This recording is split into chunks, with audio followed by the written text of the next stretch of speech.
Salut à tous, c'est Bang de la chaîne, bienvenue sur cette vidéo qui continue notre réflexion sur cette différence entre euh, la notion plutôt de changement par l'accompagnement et de changement par l'intégration d'un système sectaire que je nommerais négatif. Après, c'est bien sûr une perception très personnelle. Donc, ce que je vous disais sur la dernière vidéo, quand je finissais dessus, c'était de dire que l'accompagnant la plupart du temps va rester le plus neutre possible, alors que le gourou, le maître, la personne qui développe un système, au travers, et comme je vous disais précédemment, d'une séduction et d'une valorisation parfois de l'apprenant sur plein de choses, plus le fait de se mettre souvent en hauteur par rapport à moi, j'ai parlé avec mes guides, les guides m'ont dit, une espèce d'ascension, une espèce de connexion, d'éveil, etc., prend assez rapidement une figure d'autorité sur laquelle la personne va se référer, et la plupart du temps, s'il y a eu la notion de séduction, certains étaient dans une demande par rapport à des déséquilibres de vie, par rapport à des notions où ils n'étaient pas bien en ce moment, mais il y a aussi simplement parfois l'attraction du pouvoir que ça peut donner, de la sensation de pouvoir obtenir. Si on reprend la notion de séduction sexualisée, il y a assez souvent cette notion-là, te dire tu vas pouvoir l'avoir, où tu vas pouvoir même coucher avec le maître, le gourou, etc. etc. Euh, Ce qui est intéressant, c'est que la question qui s'interroge, c'est de se dire, est-ce que c'est intéressant de faire des sessions d'hypnose à des personnes comme ça pour leur enlever les suggestions? Et ce que je répondais, bah, pas du tout. Ça sert à rien, il n'y a pas forcément de suggestions qui permettront quoi que ce soit, sachant que une personne qui a décidé, qui a été séduite par cette envie d'aller dans un rapport plus sectaire, en tout cas dans ce cheminement. Après, le côté sectaire peut être péjoratif sur plein d'éléments, mais sur cette direction-là, qui a fait complètement, c'est déstructurer sa famille et qui a changé, parce que c'est ça qui va souvent étonner, c'est on l'a hypnotisé parce que il n'a plus les mêmes comportements. Mais il n'y a pas besoin d'hypnose pour ça. Certains recadrages de base font que on peut assimiler quelque chose qui jusqu'à présent était quelque chose de positif. Je rentre chez moi, je suis bien, j'ai ma femme, mes enfants.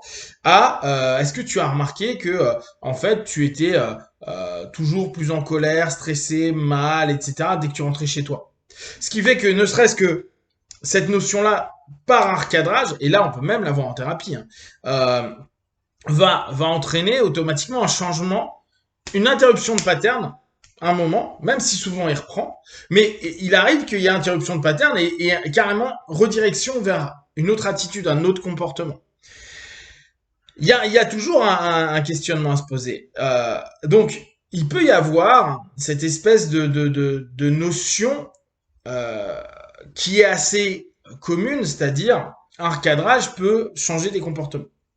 Il suffit à ça, et là on l'aura moins dans l'accompagnement, voire on l'aura jamais, euh, mais on pourrait l'avoir dans un système plutôt sectaire négatif, c'est aussi d'y rajouter des valeurs et des croyances dites ésotériques, mystiques ou autres, à dire attention, euh, tu t'es éveillé et tu te sens mieux aujourd'hui, tu te sens plus apaisé et tout. Regarde, quand tu rentres chez toi, t'as à nouveau du stress, du mal-être, du malaise, etc.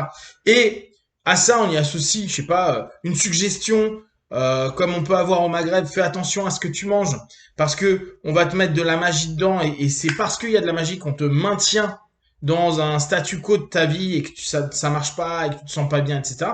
Arrête de manger ce que fait ta femme. Elle est dangereuse. Ça, bah, ça va faire des comportements de non, non, mais je mange pas ce que tu fais, j'en veux pas, etc., etc. Donc, la notion qui est assez complexe, c'est effectivement, on ne pourra pas, nous, petit hypno, aider une personne qui est dans cette démarche-là, sachant qu'elle est dans une démarche qui est totalement opposée à ce qu'on propose. Et n'oubliez pas, l'hypnose se doit d'être volontaire. Bien sûr, on peut avoir de l'influence, bien sûr, on peut avoir de la manipulation, mais l'impact entre un mec que tu vois une fois, une heure, si jamais tu as envie d'aller le voir, ou éventuellement on fait ça en mode scred autour d'un café, etc., ouais, ça changera pas un conditionnement qui se fait petit à petit, et là je ramène sur un rapport de séduction, sur des désirs, des envies, sur un truc qui est imbattable, qui ramène à la spiritualité et la foi et le surhomme que tu peux devenir, donc là c'est très nietzschéen, euh, c'est chaud de dire ouais t'as un petit gars tout pourri qui va arriver de faire non mais tu peux te sentir bien et simplement te libérer de tout ce qui ne t'appartient pas, s'en bat les couilles, c'est pas intéressant.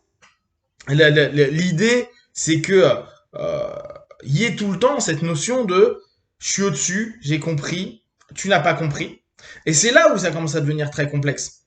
Parce que l'ensemble du processus fait que la personne devient proactive. Et c'est vraiment ce qu'on demande tout le temps en hypnose. Soyez compliant, soyez proactif, en accord, mettez une dynamique en place. Parce que justement, c'est là où on a un levier de dingue qui arrive et la personne euh, absorbe, fait que du tout pretend, de je fais comme si, ça devienne tellement constant que ça devienne ma réalité, ma perception de la réalité.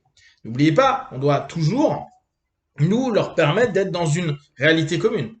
Or, dans beaucoup de systèmes sectaires, c'est pas le cas. Il n'y a plus de réalité commune. La réalité commune est une réalité alternative commune à un groupe, qu'on appellera la secte à ce moment-là, euh, où tout le monde valide.